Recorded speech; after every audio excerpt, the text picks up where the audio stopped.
What's going on, guys? Riley here from RP Productions, and today we're going to be testing out launch control on my 2016 Dodge Charger Scat Pack to see if it's something that was worth including in this car or to see if it was all just a marketing ploy by Dodge.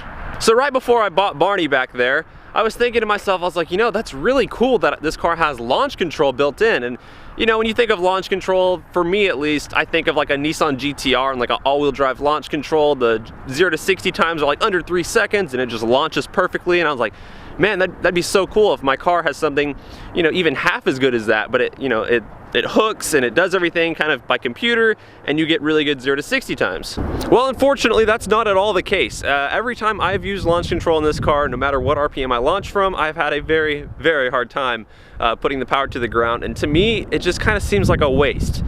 So, the plan for today is to go do a 0 to 60 with launch control, do another one without launch control, and kind of explain to you how the launch control works and go over my personal experiences with using it, and also asking you guys in the comment section below to please comment on if you've had good or bad you know, experiences with launch control. What have you attained your best 0 to 60 time with, and yeah, your opinions.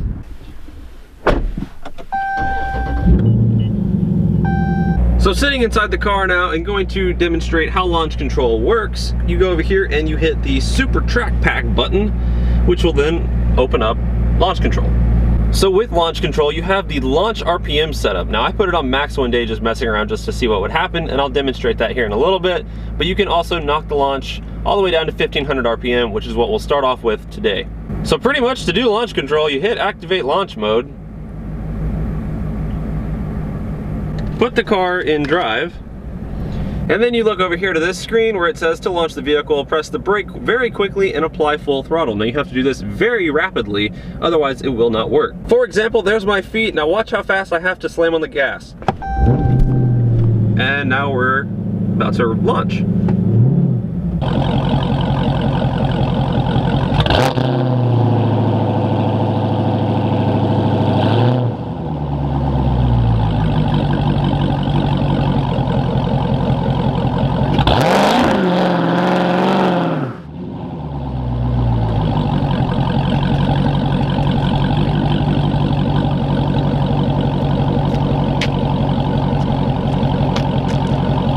There's now like 6 people around me at this little place that I'm at, so I'm going to leave.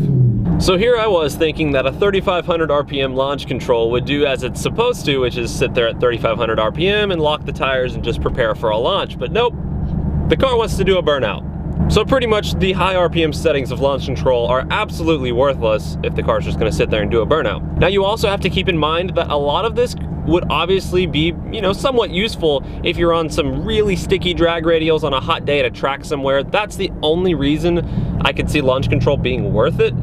But for everyday street use or the occasional track use, I will go ahead and demonstrate here in a second, but really just kind of brake boosting it yourself with just 1 foot on the brake, 1 foot on the gas, and kind of being your own launch control, that has worked out to be the best situation scenario for me to do my 0 to 60s. There's SRT, my brother. So I'm now at a location where I can do 2 0 to 60 pulls, one with launch control and one without. You're about to witness the world's worst camera angle. I do not have the proper attachments to get it where it's straight and everything, but this will work. You at least see the gauges for 2 video clips, and then I'll come back with some updated impressions.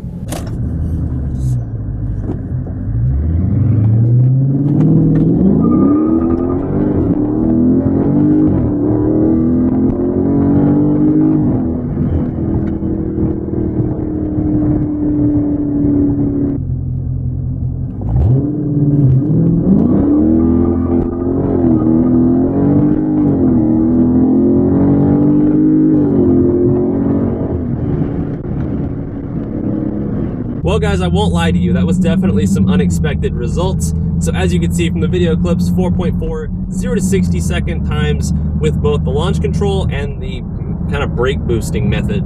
In the past, when I've done the launch control method, they've all been like above 4.6. I think 4.6 was the best I've ever got before today. That was a 4.4 with launch control, which was pretty damn good, honestly. So I'm a little bit shocked by that. And then as far as my brake boosting method goes, The past 2 nights I've been out actually just messing around I did 2 0 to 60 runs the past 2 nights, so one each night, and both runs were 4.3s, and this one was a 4.4. So I've got it to the point now where I can do a 4.3, 4.4 very consistently.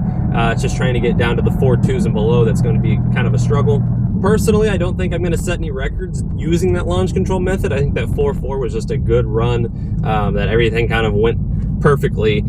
So, you know, moving forward, I think I'll probably just stay away from launch control from here on out, like I've continued to do, and just do the stuff myself. I think that also kind of adds for more fun factor as well, just you being in control of most things. Also, it should be noted, I'm running the Atturo AZ850 summer tires on the back of my car. It is 55 degrees outside, the humidity is probably 50%, and my tire pressure in the rear is 30 psi. So guys, let me know down below in the comments whether you like using launch control, whether you don't like using launch control, what have you attained your best 0 to 60 times with, what do you suggest that I change? I can tell you very easily and with extreme confidence that this car is so much faster in colder weather. It has been blowing my mind the past few days when I've been getting on it and just messing around. I'm like, it's a whole new car now. Let's be real here, the horsepower readout gauge on my dash is probably not the most accurate way to tell my horsepower. However, the other day when I did a 3rd gear pull, it popped up with 512 horsepower when it was cold outside and everything was pretty much going for me. So I was pretty surprised to see a 512 number pop up there, but these 6.4s love cold weather. The problem with that is trying to put that power down to the ground. Not so easy. So rather than sit here and do 0 to 60 times over and over again and go really hard on the car, I will leave it at those 2. Obviously, I could have redone that and purposely, you know, skewed the results. I could have purposely made the launch control 5 seconds 0 to 60 if I wanted to. But I've always been honest with you guys, and to keep it real, I left it there, 4.4 for both. So yeah, I guess I'll go ahead and end it on that. So thank you guys for watching this video. Stop texting me. Thank you guys for watching this video. I'll see you on the next one. Take it easy.